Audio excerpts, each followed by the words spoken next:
آپ سب کو پتہ ہے کہ اس وقت صوبائی حکومت کو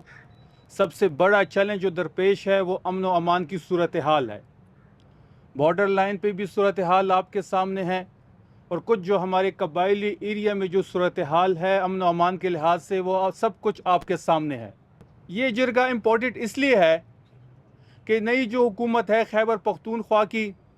وہ بڑی سیریس ہے اس امن و امان کی صورتحال اور دہشت گردی کے بارے میں۔ چیف منسٹر صاحب خود قبائل سے تعلق رکھتے ہیں، ان کو زیادہ احساس ہے اس چیز کا، وہ زیادہ اویئر ہیں اس چیز سے۔ انشاءاللہ 12 تاریخ کو صوبہ خیبر پختونخوا میں تاریخی امن جرگہ ہوگا، جس میں تمام سٹیک ہولڈرز، تمام پولیٹیکل پارٹیز اور خاص کر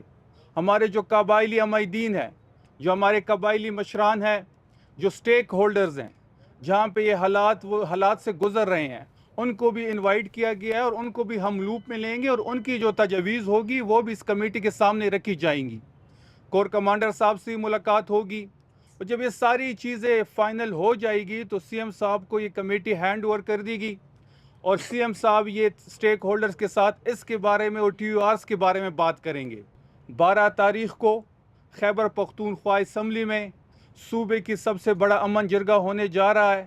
جو یہ شو کر رہا ہے، یہ جو پریٹینڈ کر رہا ہے کہ صوبائی حکومت اس صوبے میں جو دہشت گردی ہے، اس صوبے میں جو امن و امان کی صورتحال ہے، اس کے بارے میں انتہائی سنجیدہ ہے۔